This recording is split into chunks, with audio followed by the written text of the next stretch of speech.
Bem, bom dia a todos vocês, felicito pelo evento, quero dizer que é um privilégio participar dessa conferência estadual por dupla razão. Em primeiro lugar, porque é uma característica da sociedade brasileira, e em particular da Universidade Brasileira, que a universidade está completamente distanciada dos problemas reais. E os chamados intelectuais, na sua imensa maioria, eles, na prática, são assessores do poder, de qualquer poder. Daí que digo que é um privilégio, porque participar desses congressos, mesmo nós que assumimos uma posição crítica dentro da universidade e nos declaramos no campo do socialismo, mesmo nós que estamos com essa convicção política, ao estarmos trabalhando numa universidade cada vez mais integrada à ordem burguesa, nós nos afastamos dos problemas reais. Não é uma questão de sentir-se companheiro de luta. O fato é que a vida concreta é que vai determinando a vida real. Daí é muito importante para mim participar, agradeço o privilégio e a confiança do convite. Em segundo lugar, porque é mais uma oportunidade que nós temos de fazer uma análise crítica da situação brasileira, da difícil situação brasileira, e quem sabe contribuir com vocês nessa arrancada de campanha salarial no momento em que um conjunto de trabalhadores no Brasil se mobilizam. Queria dizer para a Terezinha, o pessoal, que me incluísse como delegado aí da delegação de Joaçaba. E mais concretamente como a ala esquerda da delegação de Joaçaba. Bem, eu tenho 45 minutos, vou ser rigoroso nesse aspecto. Quero dizer o seguinte: em 1994 se estabeleceu um pacto de classe na sociedade brasileira. Esse pacto de classe soldou uma aliança entre a burguesia industrial, quer dizer, o capitalista industrial, nacional e estrangeiro, o capital comercial, os comerciantes, etc., os grandes comerciantes, o capital bancário e uma parte dos trabalhadores situados nos fundos de pensão. Na prática, 3.200.000 trabalhadores. Estou falando aqui de uma categoria, concretamente, tem funcionário do Banco do Brasil. Esses companheiros estão integrados nesse pacto de classe. O fundo de pensão depende, na prática, em grande medida, hora mais, hora menos, da valorização financeira dos ativos, e tem que entrar no grande jogo do chamado Plano Real. O Plano Real é esse pacto de classe entre as classes dominantes. O que sobrou para nós? Para nós, todos os trabalhadores, sobrava o seguinte: ruim com o pacto, pior sem ele. Por quê? Volta a inflação. E a inflação, segundo dizia um sujeito mais conhecido de vocês, que é o Fernando Henrique Cardoso, é o principal inimigo do povo. Aqui, como tem gente nova, o pessoal não tem a memória da inflação. Isso é muito bom, porque agora o inimigo concreto é o salário, que é muito baixo, não tem inflação. Esse é o ponto. Então não tem que ficar uma bobagem me repetindo que a inflação vai voltar e é pior. Isso é um cretino, eu declaro imediatamente ele como um cretino. Entendeu? Alguém quer nos dividir concretamente. O assunto é, aquele pacto de classe envolvia uma forma de valorização do capital que foi gigantesca na época da inflação. Precisa entender isso. A inflação não é ruim para todo mundo. O idiota que me falar isso, eu declaro impostor já. A inflação é ruim para os trabalhadores e é muito bom para o capital. O capital acumula. Quem conhece a história do desenvolvimento capitalista brasileiro vai perceber que o sistema bancário brasileiro pegou musculação precisamente na época da inflação, na época da ditadura. Cresceu violentamente. O sistema bancário pegou musculação na época da inflação. O setor industrial se defende na inflação. O setor comercial se defende magnificamente bem da inflação. Os trabalhadores perdem. Mas isso não torna o mundo da estabilidade monetária um mundo semelhante ao paraíso dos trabalhadores. É nesse momento que os trabalhadores se defrontam com o fato concreto de que os salários são estruturalmente baixos e tem uma tendência uma resistência gigantesca de subir. É isso que vocês vão encontrar na campanha salarial. Lucros exorbitantes, como disse o companheiro aqui, lucros extraordinários e uma resistência na mesa de negociação fantástica. A classe dominante inteirinha organizada, inteira de braço dado, para não permitir aumentos salariais. Bem, isso é a superfície, isso é o que qualquer um lendo o jornal entende. Agora é preciso entrar mais em detalhe para verificar quais são as forças que estão aqui comandando o desenvolvimento capitalista no Brasil. Então, esse é o fato.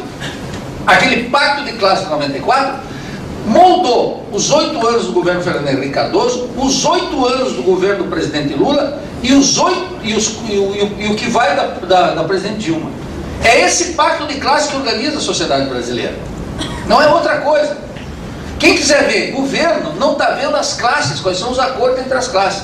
O convite que eu faço para vocês é que observem quem mandava durante os 8 anos do presidente FHC, quem manda nos 8 anos, quem mandou nos anos do governo do presidente Lula e quem está mandando no período que vai da presidente Dilma. Essa é a questão.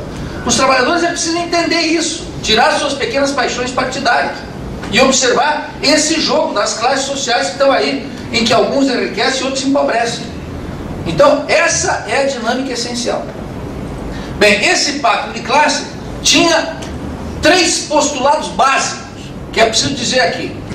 Primeiro postulado básico, um superendividamento estatal, sem precedentes na história do capitalismo brasileiro. Vou dar alguns dados para elucidar isso. Quer dizer, quando Fernando Henrique Cardoso assume o Ministério da Fazenda em junho de 94, a dívida interna era de 63 bilhões de reais. Quer dizer, um montante que nós poderíamos reunir aqui nossas poupanças e pagar essa dívida. 63 bilhões de reais é nada. É nada. Nada. Tem que ter claro, pequeno parênteses. O Brasil está abobado. Abobado, porque vê muita televisão, escuta muito Miri Leitão, Arnaldo Jabboa, e vê, é muito abobado. É tão abobado que esses programas aí do Big Brother, eles têm uma função extraordinária na cabeça de todos vocês. Vocês pensam que estão fora? É em cima de vocês que eles vão. Vendendo a ideia de que tem um novo milionário no Brasil, o cara que ganha 1,5 milhão de reais.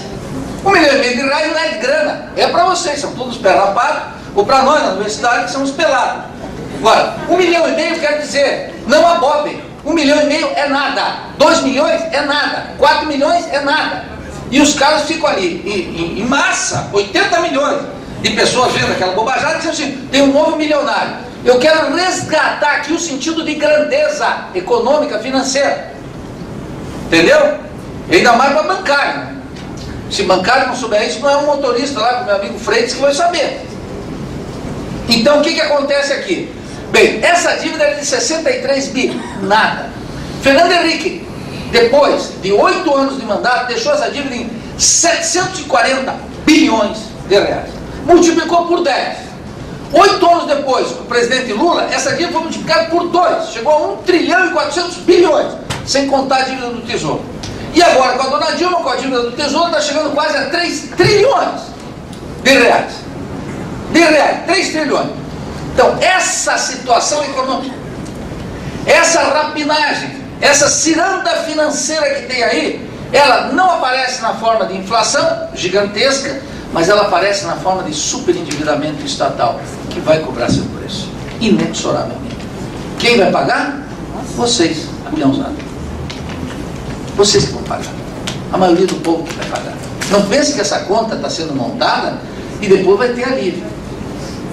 Quem pensar isso não está nesse planeta. Pega uma passagem, aquele bonde da NASA, e vai para outro lugar, porque aqui vai ter que pagar. Então, um superendividamento estatal. Esse endividamento estatal criou o que os liberais da Folha de São Paulo, esses jornais horrorosos, chamam de a República Rentista. A República Rentista significa o seguinte, que os bancos estão ganhando violentamente com os títulos da dívida pública. Se vocês pegarem os dealers, aqueles 13 dealers que fazem os leilões da dívida pública, aqueles são tudo bancos. Pega lá, entra na página do Banco Central, qualquer um coloca lá, vê a relação dos dealers, os caras que compram e vendem, porque vocês aí não podem ir lá comprar um título da dívida pública, eu não posso. tem que entrar num esquema financeiro que é um grande banco, autorizado pelo Banco Central, que especula com o título da dívida pública. Todo sindicalista tinha que entrar todo mês lá na Fazenda.gov, entrar no Banco Central e ler o boletim da dívida pública, para ver os prazos de negociação e os prazos de vencimento, quem é o proprietário, se é nacional ou estrangeiro, quem são os dealers, que não mudam aqueles 13 do grande sistema financeiro. É isso. O sindicalista antenado lê, o primeiro dado de conjuntura é o boletim da dívida do Banco Central. Por quê? Porque essa gigantesca carga tributária que a burguesia comercial reclama e a burguesia industrial reclama, ela não é feita para engordar o governo, aumentar a previdência social, melhorar a escola, dar saneamento, programas educacionais, infraestrutura, segurança, cultura, porra nenhuma. Ela é feita para uma coisa só: destinar essa carga gigantesca de tributos para os pagamentos dos juros da dívida interna e da dívida externa. Os dados são eloquentes a respeito. O último ano do segundo mandato do presidente Lula, 34% de toda a carga tributária, que é crescente, foi destinado para o pagamento dos juros da dívida. Primeiro ano da presidente Dilma, 44%. E esse ano, no segundo ano foi 50%, e esse ano nós estamos rumando para destinar 50% de toda a carga tributária para o pagamento dos juros da dívida interna e da dívida externa. Então tem que dizer claro, o velho Marx, meu querido velho Marx, o teórico de todos nós, que ele queira vocês ou não, o Marx mostrou lá no Tomo 1 do Capital que a carga tributária é alta porque a dívida é alta. Mas na imaginação da maioria da população brasileira, o que é? A carga tributária é alta porque o governo é incompetente, gasta mal, papapá, papapá, papapá. Essa historinha da televisão, do rádio, do jornal, da televisão todo dia. A carga tributária é elevadíssima porque a dívida é gigantesca. Essa é a primeira questão. Você veja que os capitalistas são astutos. O capital comercial, você não vê uma federação do comércio criticando insistentemente o juro alto. Ele dá uma pancadinha e ele sai. Vocês não vê a Federação das Indústrias aqui criticando os juros elevadíssimos. É anedótico. Uma ação combinada do capital agrário, do capital bancário e do capital industrial contra os banqueiros, vocês não vêem. Não observam. Por quê?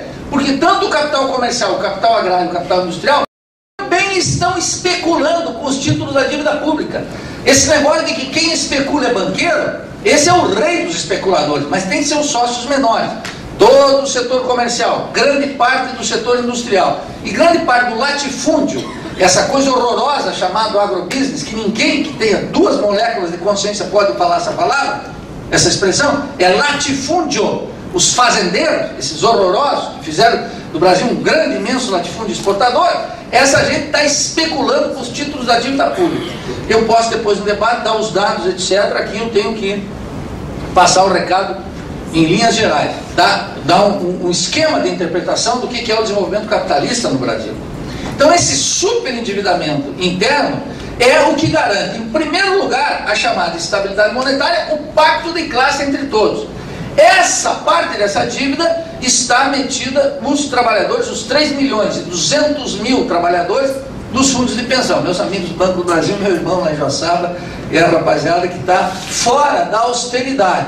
Para manter isso, para manter esse pacto de classe, tem que ter uma austeridade permanente sobre o resto do povo. Agora vocês imaginem, a população economicamente ativa no Brasil são de 106, 107 milhões de trabalhadores. 3.200.000 estão na festa. Ocorre que esses setores, Petrobras, Banco do Brasil, etc., Eletrosul, eles são os mais organizados da sociedade brasileira, sindicatos mais fortes. Eles estão associados a esse pacto. E, portanto, eles não estão conosco na luta. Eles não olham os sindicatos bancários, eles não olham a Federação do Comércio do Alan, eles não olham os sindicatos motoristas do freio, eles não olham nada disso aí. Isso aí, eles até têm um olhar piedoso, mas eles não vão entrar na luta. Porque eles dependem de uma taxa de juros elevada, da remuneração e daquela festa da dívida pública. Então é muito comum, eu lembro meus amigos economistas, que eram economistas da CUT, etc., agora administram fundos de pensão. E acham que não tem moratória da dívida interna, como eu defendo. Uma moratória gigantesca da dívida interna. Se fosse para colocar o Brasil para crescer, produzir, etc., acabar, dinamizar o mercado interno, etc., etc., etc. Então essa é a primeira característica que muito pouca gente analisa e não está dando importância a esse superendividamento gigantesco do Estado brasileiro. Junto com isso, eu tenho que só mencionar, porque eu quero me ater a outras duas coisas que para a campanha salarial é mais importante, é que começou a ocorrer uma revitalização do endividamento externo brasileiro, privado, não estatal. Por quê? Uma taxa de juros elevadíssima. Os capitalistas brasileiros, banqueiros, capital comercial, capital industrial, inclusive latifúndio, vão lá fora e pegam recursos no mercado internacional a juros muito baixos. A taxa de juros nos Estados Unidos é próxima de zero, no Japão é negativa, na Europa descambou, tudo está lá embaixo.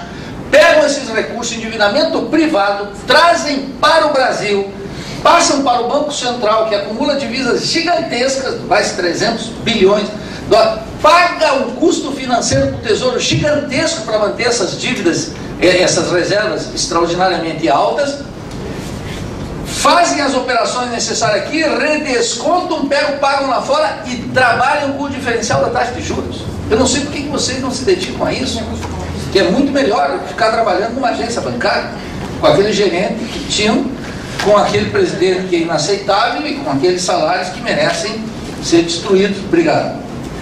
Nessa greve. Então o que eu quero dizer? Todo mundo está nessa festa de pegar empréstimos lá fora a juros muito baixos, passar aqui, internalizar esses recursos, pagar aqui o que tem que se pagar, volta lá fora e ganha com o diferencial. Imagina, pega esse empréstimo lá fora, 0,5%, 0,8%, 1%, coloca aqui, ganha-se 8,5%, paga-se, devolve, é uma festança. Sem sair de casa, E qual é o resultado? Dívida pública crescente, tem gasto financeiro, e dívida privada externa também crescente. O endividamento cresce no Brasil. Esse é um ponto fundamental. Como é que aparece? Olha, os brasileiros quer dizer o seguinte, são capitais brasileiros, depositados no estrangeiro, quase 300 bilhões de dólares nesse momento. Os dados que eu estou dando aqui, tudo dado do Banco Central do Brasil. Não trabalho com nenhum dado do Partido Comunista, do PSTU, do PSOL, é tudo.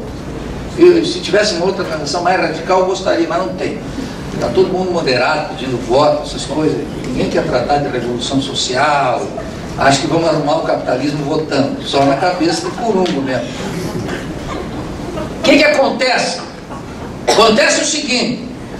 Então, esse super endividamento estatal, gigantesco, com custo financeiro tremendo, que obriga o Estado brasileiro a cortar direito. Então, o companheiro que abriu aqui esse evento estava dizendo, olha, ameaça sobre a Previdência.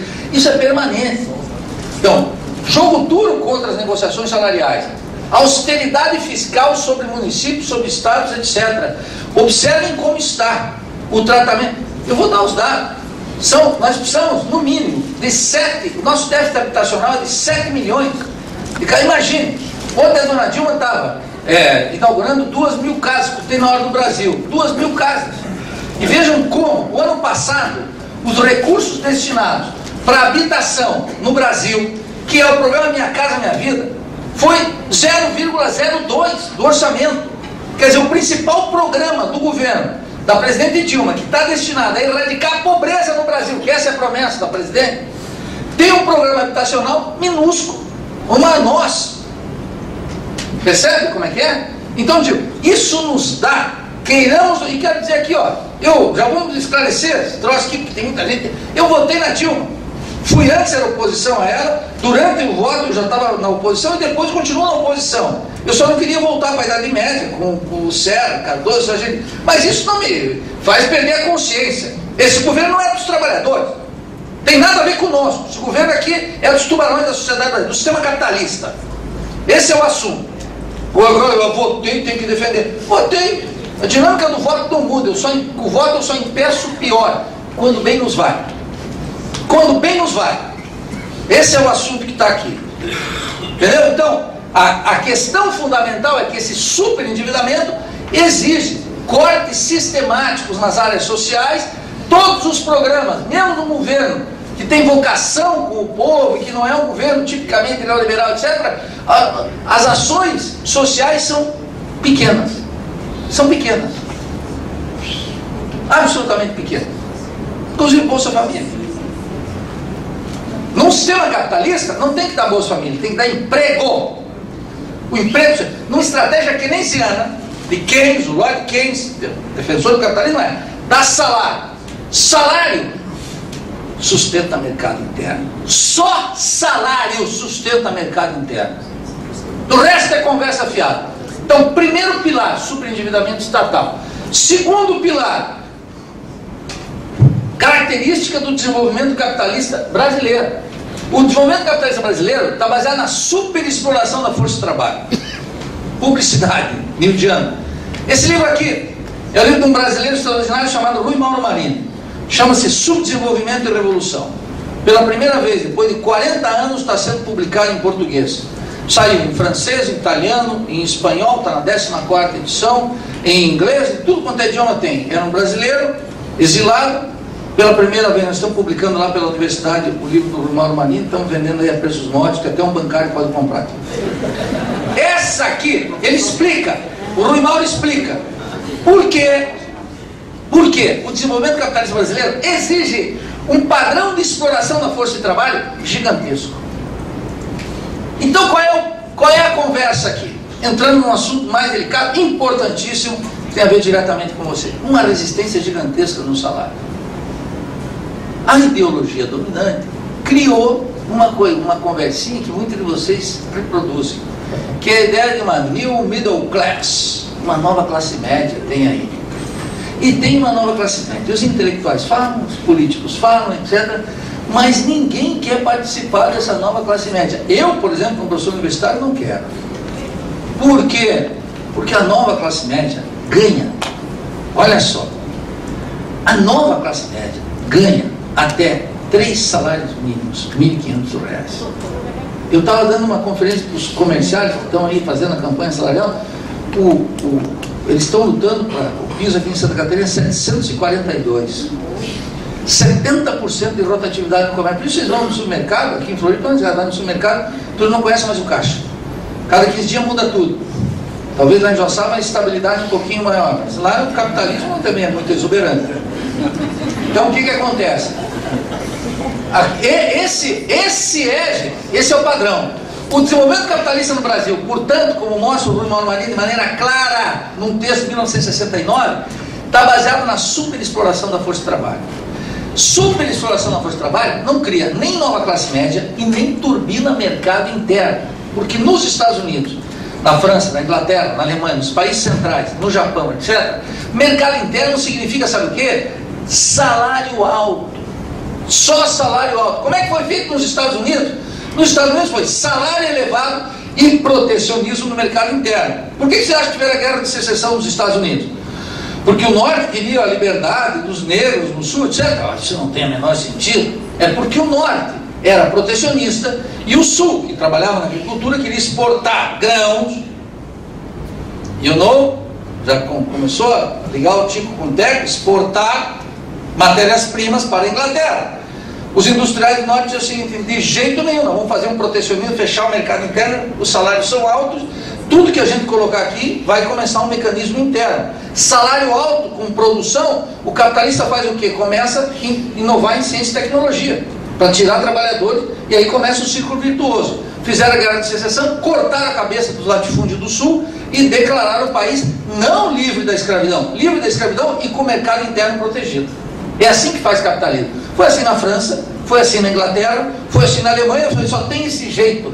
Capitalismo é protecionismo. Não tem nada de livre comércio, é uma bobagem olímpica na cabeça de gente alienada e de gente que está a favor dos Estados Unidos. Ignorantes, pai e mãe, ou safados, que estão ganhando dinheiro, propaganda medida do livre comércio, que é bom, melhora, e até a Virgem Maria fica melhor, mais pura se o livre comércio, é tudo bobajada. O ponto é protecionismo e salário elevado. Salário elevado significa o seguinte, que esse salário com protecionismo, os trabalhadores só compram produtos nacionais, percebe? Não tem produto estrangeiro. De tal maneira que é o seguinte, o nacionalismo lá nos Estados Unidos pega aquela elevação do salário e fica com os capitalistas. Os trabalhadores, quando gastam o quê? Compram roupa, sapato, tudo coisa aí. Se der dobrar o salário nosso, alguém vai viajar para Miami? Ninguém, todo mundo vai começar a arrumar ali, faz um puxadinho na casa, gasta cimento, tudo assim, salário baixo, não tem. O que isso levou no Brasil, gente? que 76% da população economicamente ativa... Chegou um vereador. Já sabem. Eu sei, já estou lembrando como é que pode.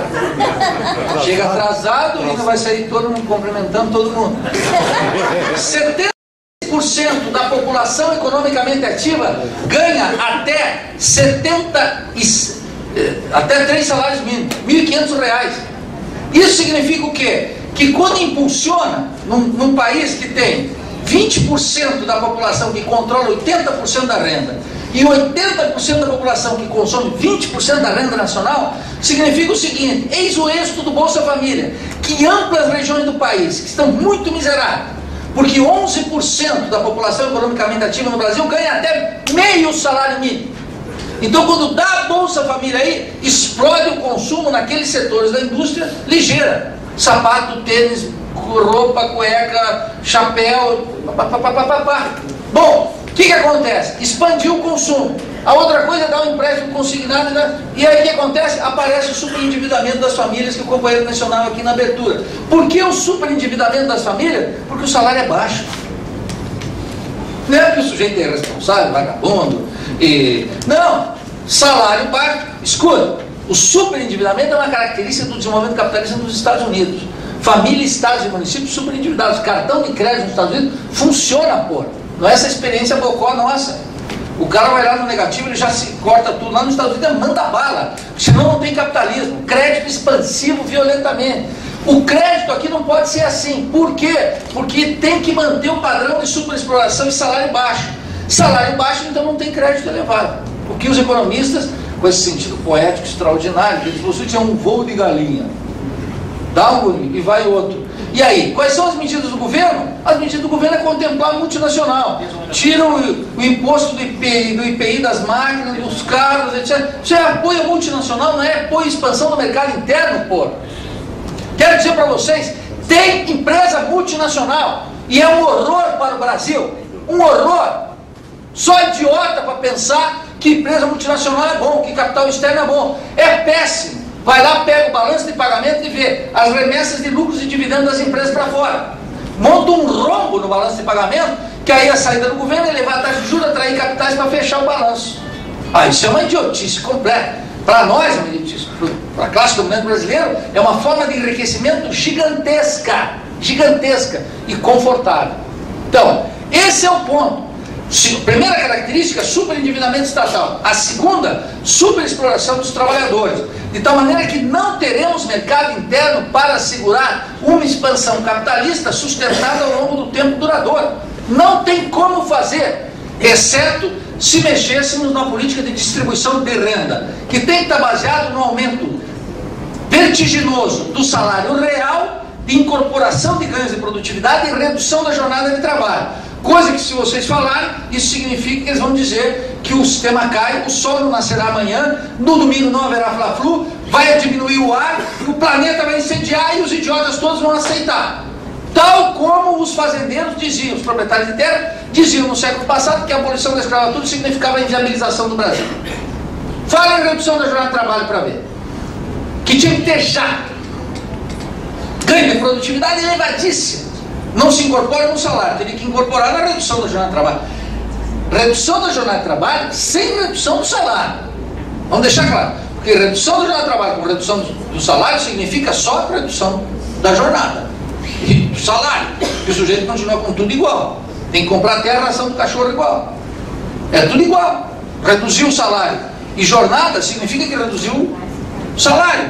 E o sujeito não vai nem conseguir outro emprego. Como é que numa cidade dessa aqui o sujeito vai trabalhar em outro lugar? Não tem como. É simplesmente redução do salário. Então, a segunda característica fundamental, gente, é essa. O capitalismo no Brasil está montado numa superexploração. Por isso, abandone o tema de classe média. O Moreira Franco, que é o ministro da Secretaria de Assuntos Estratégicos da Presidência da República, está propondo uma alteração na metodologia. Qual é essa metodologia? Agora a classe média é aquela que incorpora os trabalhadores que ganham até R$1.018. Quer dizer, impossibilitados de acabar com a pobreza, eles alteram as estatísticas e redimem todo mundo, vai todo mundo para o paraíso, no papel. R$1.018 já vai participar da classe média. Então pegue um médico, meus queridos joaçabenses, aqueles médicos e aqueles dentistas abobados de Joaçaba, que é os riquinhos da cidade, que estão investindo aonde? Nas fazendas, no latifúndio. Peguem eles e dizem, escuta, vocês não querem participar da nova classe média 1018? Ele vai mandar te internar, que é o que tu merece. Viu, Aurélio? Tu junto. Porque é o que vocês merecem. O cara vai dizer, escuta, 1018? Então, o que é isso? Então, não tem nova classe média. Isso é um mito mito perverso, destinado a entorpecer a consciência da maioria e fazer algo absolutamente perverso. No Brasil, o que tem que ser dado para os trabalhadores? Dignidade no trabalho. Sabe o que é dignidade no trabalho? Como eu não sou católico, nem evangélico, nem nada, dignidade não tem a ver com nada disso, tem a ver com uma coisa concreta. Os trabalhadores têm que ter seus direitos assegurados aqui, nesse vale de lágrimas que é esse país aqui, nesse capitalismo dependente. Então temos que ter saúde, educação, transporte, habitação. É isso que precisa. Não precisa padrão de classe média. O que é padrão de classe média? Um forno de micro-ondas e a televisão? Duas coisas inúteis, contra a consciência dos trabalhadores, imitando um padrão de consumo from the United States. Da onde saiu isso? O que os trabalhadores precisam? Ter água encanada. Então precisa até acabar com o problema do saneamento básico no Brasil, que é uma desgraça. Precisa ter um programa habitacional que, no espaço de um governo, elimine o déficit habitacional de 6 milhões de casas. Precisam fazer de maneira urgente. Entendeu? Dá uma tremenda dignidade aí. Precisa levantar a escola brasileira, que é uma calamidade, do jardim até o pós-doutorado, que é uma merda. Que escola vocês acham que os filhos de vocês têm? Uma escola de 5ª categoria, de 6ª categoria. Uma escola, eu estou repetindo aqui o Darcy Ribeiro, hein? Um sujeito da autoridade. A escola brasileira é uma calamidade, uma desgraça, uma porcaria. Não é apta para levantar o Brasil como nação. É inútil para dar formação. Os melhorzinhos vão e vão para os States. A elite brasileira está mandando seus filhos estudar lá fora. Você acha que ela bota aqui? Você acha que ela bota seus filhos aqui? Em que planeta vocês se encontram? Ela manda os filhos lá para fora. A elite brasileira não submete aqui. A fileirada é essa escola. Ela faz uma escola para entorpecer a maioria, a consciência da maioria. Ninguém está tocando o ponto essencial da escola brasileira. Então não tem escola. E nem vou falar do sistema de saúde, que é uma desgraça para a grande maioria do povo. Então o que nós precisamos? Nós não precisamos um estilo de vida da classe média, consumir carro. Nós precisamos elevar o padrão estrutural da classe média, que o sujeito coma mais, pense mais, tenha saúde, educação, habitação, segurança e cultura. É isso que precisa. Aí teria que inverter totalmente o manejo do orçamento público, mas isso é intocável para a elite do poder, com Fernando Henrique, com Lula ou com Dilma. Igual. Por quê? Não muda o essencial. Pega o trabalho do orçamento para ver como é que funciona. Então, super endividamento com super exploração da força de trabalho. Consequência do mercado interno sempre restrito, qual é a alternativa? A alternativa é uma economia exportadora. Outro conceito fundamental do meu guru Rui Mauro Marini. Brasileiro, mineiro, banido pela ditadura, 21. Escreveu esse livro aqui, deu 21 anos de exílio para ele. Agora nós escrevemos um livro lá que subimos na carreira. Essa é a diferença entre o intelectual comprometido com a Revolução Brasileira e o intelectual que quer se dar bem, quer aparecer na mídia. Entendeu como é que é? É concreto, não tem muita conversa fiada. É assim que se faz. Então o sujeito identificou o quê? O capitalismo no Brasil, ao contrário do capitalismo dos Estados Unidos, ao contrário do capitalismo europeu, com exceção da Alemanha agora que a gente teria que discutir, ao contrário o capitalismo se desenvolve com o mercado interno, não é na agricultura de exportação, não é na economia exportadora. Então ele diz assim, aqui se consolidou uma economia exportadora que é um escândalo. Uma economia exportadora, sabe por que é? Porque o capitalismo do Brasil, com salários baixos, os capitais para se valorizar têm que sair para buscar uma complementação fora. Daí o que eles fazem?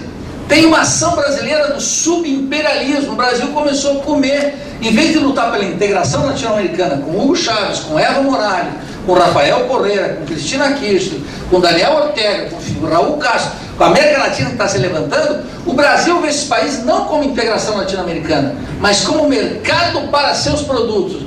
leva uma ação subimperialista. Então daí Odebrecht, até a Caixa Econômica está lá na Venezuela, cumprindo uma função boa de bancarização, etc. Mas a Caixa é estatal, está sob controle.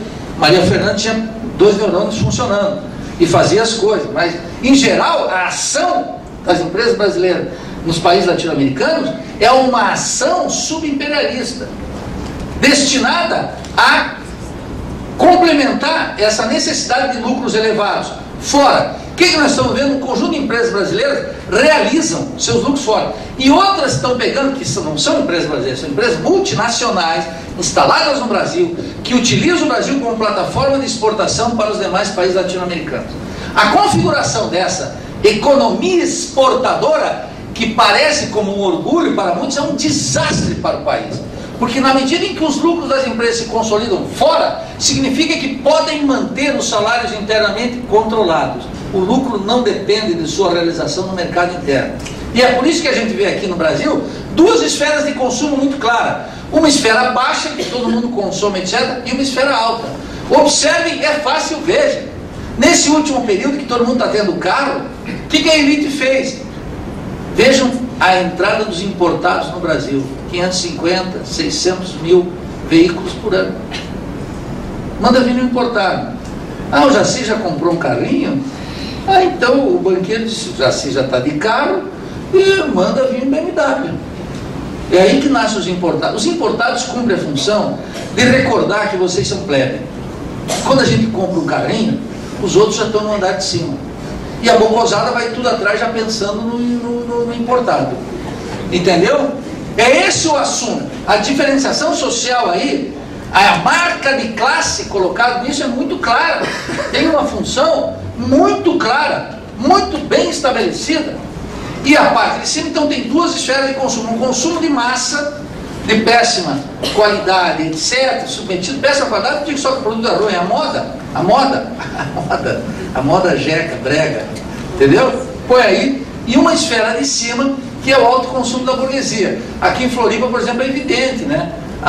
Surgiu um novo setor da economia, que é a produção de barcos. Vocês viram a produção de barcos? Que quando o pessoal já comprou uma bateira, a rapaziada disse, de bateira não dá mais, vamos de barco, e comprou um barquinho de 15, 20, 60 pés, o outro disse, vamos ter que fazer um super navio. E vai a diferenciação social. Tem que ter claro que não estamos todos no mesmo barco. Ou se estamos no mesmo barco, tem o andar de cima e tem a rapaziada que vai lá para baixo, que são vocês. Entendeu? Por que eu digo isso nos sindicatos bancários? Porque isso eu não preciso dizer nos sindicatos motoristas, porque lá todo mundo se sente peão. Mas tal como os bancários, nós professores universitários, não queremos ter vínculo com o povo. Nós achamos que nós não somos muito do povo. Vocês, na boa, eu digo aqui porque é o que eu vivo lá na universidade também, estou falando de nós. Nós não somos muito do povo. O povo é um pessoal burro, o povo é um pessoal meio alienado, o povo é um pessoal aí meio mestiço, o povo é um pessoal meio jeca. Nós não. Imagine, esse é a consciência de classe, de povo entre nós, é muito rarefeita. E isso faz muito mal para a categoria. Isso cria ilusões na categoria. Ilusões de que nós não somos assim, que veja que não está tão ruim, que não sei o quê. Isso afrouxa na luta, dá menos radicalidade, dá menos conquistas, dá menos consciência, faz muito mal para o Brasil. É esse negócio de todo mundo querer ser simpatiquinho, entendeu? Eu já tenho aqui, eu já disse, é a última vez que eu venho, por isso que eu vou dizer tudo que eu penso, concretamente, fodam-se. Claro, não vim aqui para contar historinha, não estudo para vir contar historinha para vocês. Entendeu? Isso aqui demora estudo, trabalho duro, para ver identificar as tendências, aquilo que a mídia não conta. Entendeu? Claro, também não tenho televisão em casa, nem leio o Veja. Tem gente aqui que tem televisão em casa e vê a Veja. Lê. É um curro, tem que ser expulso do sindicato. Lê o Veja, expulso do sindicato. Claro, o cara tem que ser expulso do sindicato. Então, essa é a terceira tendência, pessoal. A terceira tendência, o que é? Cria-se uma economia de tipo exportador, que o brasileiro comum acha que é muito bom, o Brasil está exportando. O idiota não sabe nada da economia. É um analfabeto da economia. Ele sente orgulho como superávit comercial. Qual é o resultado? O resultado é o seguinte: o superávit comercial, esse de produção, exportação de produtos agrícolas e minerais, dá 100 bilhões de dólares ao ano. Só que o déficit no setor de alta tecnologia dá 120, 124. De maneira que nós temos, dá 85 bilhões, de maneira que o superávit comercial é muito pequeno. E o superávit tem em cima do quê? Expansão da fronteira agrícola, crimes ecológicos, assassinatos de líderes camponeses, que é gigantesca durante todo esse período. Agrotóxico, o Brasil é o país que mais consome agrotóxico no mundo. 6 quilos por habitante ao ano. Estão se envenenando, comendo merda. E estão contentes. E vem aqui para esse hotel ainda. Esse é o assunto, pô. E o que faz? Cancelou a reforma agrária. Veja que o MST está fora de qualquer coisa. A ampliação da fronteira agrícola é uma loucura. O Brasil fora exportation. Porto. Tem que melhorar a infraestrutura portuária. Para quê? Para construir riqueza aqui e mandar para fora alimentar vaca lá na Europa? Soja? Ou a demanda chinesa? Estão lá onde? Estão loucos? Isso não faz um bom bem para o país. Isso é um horror. Esse caminho, nós temos que sair desse caminho. Se fortaleceu quem? Um setor de classe que já era muito forte, o latifúndio. Se cancelou a reforma agrária no Brasil e basta ver em todos os governos, do presidente Cardoso, do presidente Lula, do presidente Dilma, a quantidade de recursos destinado para o latifúndio, isso que eles chamam amistosamente de agrobusiness, e o que foi destinado para a agricultura familiar. O contraste gigantesco. Esse é o ponto. Então, a anulação do mercado externo significa uma economia exportadora. Isso é que está aí. Bom, isso ia muito bem até o momento em que a exportação de produtos agrícolas e minerais tinha uma elevação no mercado internacional. Começou a perder o dinamismo. E o Guido Mantega declarou ontem, no valor, estou terminando, declarou ontem, no valor, que a crise atual é pior do que a de 2008. A de 2008, na verdade, é a mesma crise, é uma crise estrutural do sistema capitalista, que continua se desenvolvendo de 2007, 2008 para cá. E que não tem saída. Por que não tem saída? Porque dentro dos Estados Unidos, na Europa e no Japão, eles estão salvando os bancos. Em primeiro lugar, todos esses créditos concedidos pelo Bundesbank, pelo FED nos Estados Unidos, é recurso que vai diretamente do contribuinte para salvar bancos, não é para estimular consumo da massa nos Estados Unidos ou na Europa.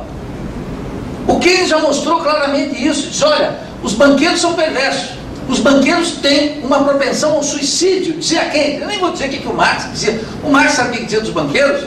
Honoráveis bandidos. Você pode ver um banqueiro. Vocês têm ódio dos banqueiros? Quem tem ódio dos banqueiros aqui? Levanta a mão. Está vendo? Vocês não têm ódio dos banqueiros? Não tem 10%? Como é que vocês vão ganhar alguma coisa? Tomara que vocês tirem 1% nessa frequência. É o que vocês merecem. Sujeito que não odeia banqueiro, entendeu? Ódio mortal de banqueiro, é um fracassado na vida. É isso que vocês vão ser. É o que merecem também. Não merecem mais do que isso. Quer dizer, o Keynes dizia, aplausos depois, por favor. Olha aqui, ó. O Keynes dizia o seguinte, claramente, o seguinte, olha, banqueiro tem propensão ao suicídio. Quando eles se arruinam tão profundamente que a primeira coisa feita pelos governos para salvar a sociedade é salvar os banqueiros. E é o que está acontecendo na Europa e nos Estados Unidos. Trilhões de dólares e de euros destinados a salvar bancos, não destinados a salvar a economia, não destinados a recuperar o consumo popular nesse país, não destinados a fomentar os gastos sociais do Estado e infraestrutura. Acabaram. Nos Estados Unidos, gente, 44 milhões de gringos não têm plano de saúde. Sabe o que é isso? Não é que nem lá. Lá um gringo, um estadunidense, é um cara que tem que ter plano de saúde. O pai dele tinha. Ele tinha. Não é que nem nós. Entendeu? Os latino-americanos. Então esse é o assunto. Essa intervenção estatal não se dá para a reconstrução dos serviços públicos. Não se dá para a ampliação do consumo. Se dá por uma única razão. Para salvar os bancos. Por isso que os bancos ganham trilhões do Estado e não fomentam o consumo e não abrem o crédito. E não dão emprego. E não dão emprego, claro. Para que vão dar emprego, Aurélio?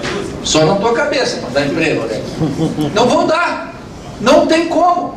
Esse é o ponto. Então veja, essa crise estrutural esgotou as possibilidades. Daí que o seu Guido Mantega está dizendo o seguinte, cuidado com os aumentos salariais. Falou antes de ontem no valor. Guido Mantega foi lá e disse, pá, olha aqui, ó, cuidado, muito cuidado, a crise atual é pior que a de 2008, portanto, freio de mão puxada. Então, o que o Guido Mantega disse? Para todos que estão em campanha salarial, endureçam. Não é hora agora de afrouxar. Eu estou falando aqui porque nós estamos em uma greve, nós professores universitários. E a Dilma já disse, vamos dar aumento para os professores e para os militares.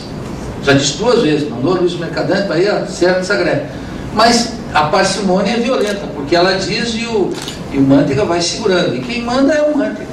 Não tem conversa, não tem história. Entendeu? A Dilma é meio faca na bota, mas ela está por baixo da economia política, não tem. Esse pacto está por cima dela, está por cima de todos nós, temos que desmanchar esse pacto. Quando não desmanchar esse pacto, não tem. Então, veja, essa crise estrutural vai começar agora a cobrar o preço dos países periféricos, dos países latino-americanos como os nossos. Isso significa algo terrível. O endurecimento nas campanhas salariais, você não tem que ter uma organização de base muito mais forte, um grau de consciência muito mais forte, uma persistência muito mais forte, uma unidade muito maior, para poder arrancar alguma coisa. Esse é o contexto. Está desmontando aquele pacto de 94. Não adianta, eu digo, olha, tomara que a crise se aprofunde, porque só com a crise se aprofundando, aquele pacto se desmancha. Mas isso aqui não adianta, torcer não adianta, economia não adianta. Entendeu? Aliás, eu vendo meu Flamengo, nem torcendo adianta. Você torce, mas não adianta. Na economia, pior ainda. Não adianta torcer. Ela tem um automatismo, está para além da... Por isso que não adianta, eu quero que dê certo, eu quero que dê errado. Isso é bobagem. O cara que diz que quer que dê errado, o cara que dê certo, então, os dois furados. Tem que analisar, são forças que estão além da nossa vontade. Cresce, tem um automatismo. E esse automatismo está consumindo todas as energias daquele pacto de 94. Vai desmanchar aquele pacto de 94. E vai colocar uma condição melhor para os trabalhadores. Em que sentido? Que aquele pacto se desmancha se os trabalhadores tiverem maior grau de consciência, organização, unidade, perseverança, podem interferir na crise positivamente, senão são engolidos por ela. Porque a classe dominante se desestrutura, mas a classe dominante tem um sentido de bolso que ninguém tem. Eles, quando baixou um realzinho aqui, eles já se unificam todos. É automático. É da Constituição, é do DNA da classe dominante. Daí a importância de todas essas greves. E ia concluir com uma coisa. Esse ano eu fui chamado para sindicato, para dar exposição sobre conjuntura e economia, já umas 6 ou 7 vezes. E fazia uns 3 anos que isso não acontecia. Isso quer dizer que a luta de classe está esquentando. Não com a temperatura que eu gostaria. Mas já é alguma coisa. Muito obrigado.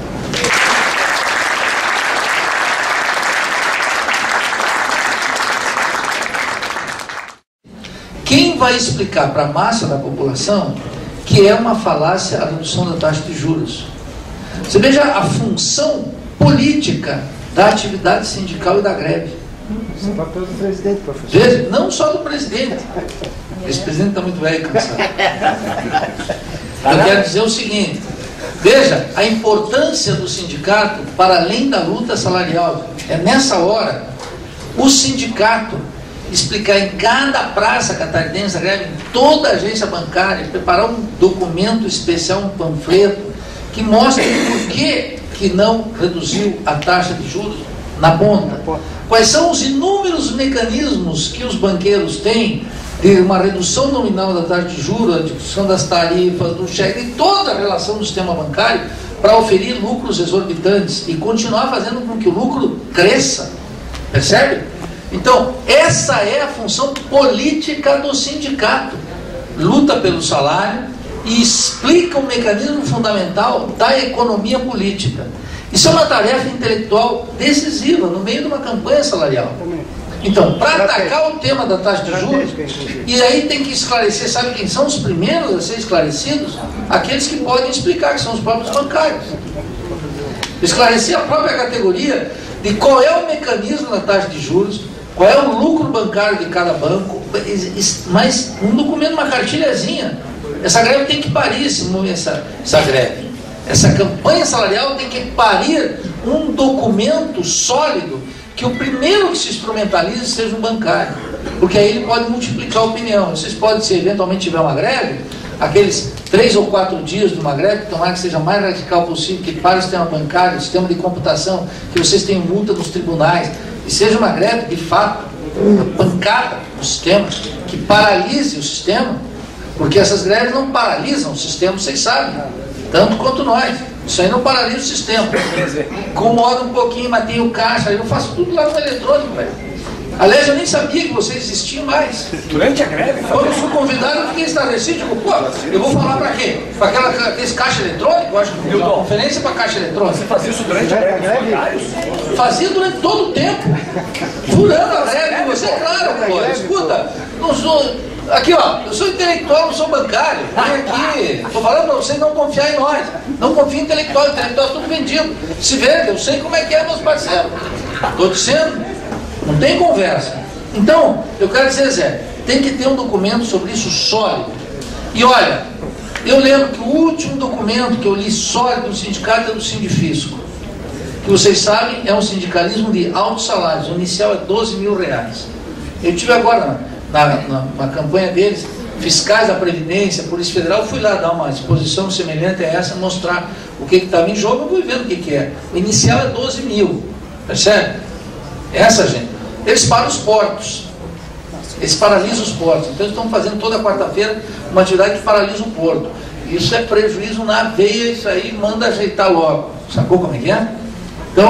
Então acho que essa é a questão fundamental, nem me atrevo mais não. Do Bruno aqui eu queria dizer o seguinte, olha, o pessoal volta para a universidade, o meu sindicato é um sindicato peleiro. O meu sindicato não está afiliado no ANDES, do Sindicato Nacional, nem no PROIFES, que é outra entidade peleira. O atraso do sindicato da Universidade Federal de Escandinávia é tal que se desvinculou de todas as entidades nacionais. Agora veio uma greve nacional. Agora a gente conseguiu mostrar para a direita e para 600 professores doutores novos que nunca participaram de uma greve a importância de um sindicato nacional. Mas ele tem que passar pela prática. Antes eu estava lá no boletim, nas listas, dizendo, olha, o sindicato é importante. Mas não adianta, é arar no deserto. Agora que eles entram, ganhando pouco, doutorezinhos, entram todos e começaram a ver que não dá para pagar as contas, etc. Aí eu entrei e disse, olha, sindicato nacional é fundamental. Aí tu, claro, realmente. Mas quem é esse professor doutor novo, Bruno? É um sujeito que fez o doutorado nesses últimos anos. Da miséria política, do neoliberalismo, da alienação. Então ele volta para lá e pega esse curso de administração. É verdade, vai pegar um curso de administração, a universidade está feita imagem e semelhança dos interesses da burguesia brasileira. A universidade não foi feita para o povo, nem a graduação, nem a pós, nem o mestrado, nem o doutorado, nada. Está feito para a elite. O que nós estudamos lá é como esfolar a massa, como alienar o povo. É para isso, como manter o Brasil do jeito que está. É isso que se estuda majoritariamente. Nós estamos lá. Tem uma minoria crítica. Por isso que nós fizemos esse trabalho aqui, que é o Crítica à Razão Acadêmica, que é a crítica da universidade contemporânea. O professor, você acha que quando eu faço esse discurso lá, nós somos bem-vindos? Só que é o seguinte, nós não temos inibição nenhuma, não temos convicção, vamos lá, falando para o professor, e tem um estudo atrás sistemático, não tem como negar. Vou dar um exemplo para vocês, que é muito importante que vocês saibam, vamos estender aqui 3 minutos, é o seguinte. O que é a porra da Universidade Brasileira? É o seguinte, vocês vão mandar os filhos de vocês para lá. Não é só que o Bruno está voltando. É pior, vão mandar os filhos para lá. Então o que é essa universidade? Quer ver alienação tecnológica em alto nível? Todo mundo é doutor. Formado no mundo inteiro. Os professores trabalham feito condenados. Vou dizer, trabalho feito condenado. Encontrei um amigo do curso de jornalismo, se aposentou.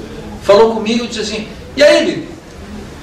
Se aposentou? Falei assim, e aí? Parou de beber? Ele falou, parei de beber, cara. Está lendo mais? Estou lendo muito mais. Sabe o que é isso? É que no trabalho é alienação. Já ensinou Marx. Mas vocês não leem Marx. Vocês acham que Marx vai comer criancinha? Tem que ler Marx. O trabalho é alienação. O professor é alienado. Ele pode ser doutor em física, doutor em sociologia, doutor em antropologia, doutor em história, e é um alienado política que não tem a mesma coisa com outra. O título de doutor não tira o caráter alienante, Bruno, tu sabe? Vou dar um exemplo. Os professores, lá nós temos que publicar textos, que chamam papers, em revistas. Se publica numa revista chamada, por eles, de internacional, ganha mais pontos. que é uma revista internacional? Eu nunca vi na minha vida, eu olhei por tudo quanto é parte do mundo, eu nunca vi uma revista internacional. Eu vi revista francesa, revista alemã, revista estadunidense, revista grega, mas uma revista internacional eu nunca vi. Depois eu descobri que não existem revistas internacionais. Existe uma revista germânica, uma revista estadunidense, francesa, que o professor alienado aqui considera uma revista internacional. Mas não tem revista internacional. Muito bem. Ele publica lá. Ele é levado a publicar. Quanto mais ele publica, mais pontinho ele ganha para o programinha de pós-graduação. O do direito, nota 7 na CAPES. Tá bom? Publica pra cacete. Alienation em grande escala. Por quê? Vou dar o exemplo que o ministro Aloysio Mercadante, de Ciência e Tecnologia, deu na comissão do Senado. Existe no Brasil uma planta chamada copaíba. Quem já ouviu? Levanta o braço. A copaíba é analgésico, anticancerígeno, tem um conjunto de propriedades. 97% de toda a pesquisa sobre a copaíba, autores brasileiros. Publicados onde? Nas revistas consideradas pela cabeça alienada do professor como internacional. É uma revista gringa, francesa, inglesa. Quantas patentes brasileiras? Zero. Zero, pô. 97, tudo que se publica. O que faz? O professor alienado brasileiro, doutor em biologia, vai para o meio da Amazônia, pesquisa, pega as propriedades, vai para o laboratório e traz, publica o resultado da pesquisa numa Review for International, qualquer coisa, lá nos States. Lá nos States tem um sistema, empresa, estado, universidade. Eles desenvolvem a pesquisa com o nosso paper daqui, com o paper da Malásia, com o da África, junta tudo lá em cima, patenteia o remédio, manda para a farmácia. O professor alienado precisa de uma receita de copaíba, vai e compra, e está comprando algo que ele produziu com as mãos dele, e ele não percebe, é o fetichismo da mercadoria, que o Marx explica. O fetiche, que ele produziu aquilo, aí ele paga caríssimo por parte do trabalho dele, que ele nem identifica que está ali dentro, sai com o peito empinado lá, publiquei numa revista dos Estados Unidos. Porra, sou foda. Publiquei aqui meu programa mais 7 pontos. E vira assim, um mês ele está com o peito estufado, que é um pavão alienado. Um pavão alienado. Um imenso pavão alienadíssimo. E ele paga pelo remédio que ele nem vê parte do trabalho dele ali. Mas eu vejo nas contas nacionais, quando começou o Plano Real, nós pagávamos 260 milhões por patentes e royalties. Sabe quanto é que foi ano passado? 3 bi. Não deixou de crescer. E segue crescendo. Então nós contribuímos com a Universidade Brasileira para a grandeza dos países centrais. E o presidente da CAPES confunde produção científica, que é produção de patentes, com publicação de artigos. E os professores publicam artigos. Então nós estamos publicando tudo pela editora Insular de Floripa. Aí os caras dizem, qual é a editora? Eu digo, é Insular de Floripa. Ah não, tem que ser uma editora nacional. Ah não, e a Insular de onde é? Não, tem que ser nacional. É que nem, dou um exemplo aqui, não se angustie, já vamos terminar. Quando eu descobri um grande escritor, que é Zé Lins do Rego, eu descobri há 2 anos atrás. Comecei a ler o Zé Lins do Rego. Extraordinário, menino de engenho, tudo fogo morto, tudo isso, o Jardim Mimosa Eterno, tem que ler, esse cara é maravilhoso. Ele tem ele é católico, já foi um horror, mas é um grande escritor. Eu tiro esse negócio, essa bobagem dele, o catolicismo, joga tudo para fora. Mas é um grande escritor. E ele escreveu um livro, eu fui atrás dele, porque escreveu um livro, Flamengo é Amor. Eu fui ver, Flamenguista, fui ler o livro, eles iam para o Maracanã se esbofetear com os caras. Academia Brasileira, um grande escritor.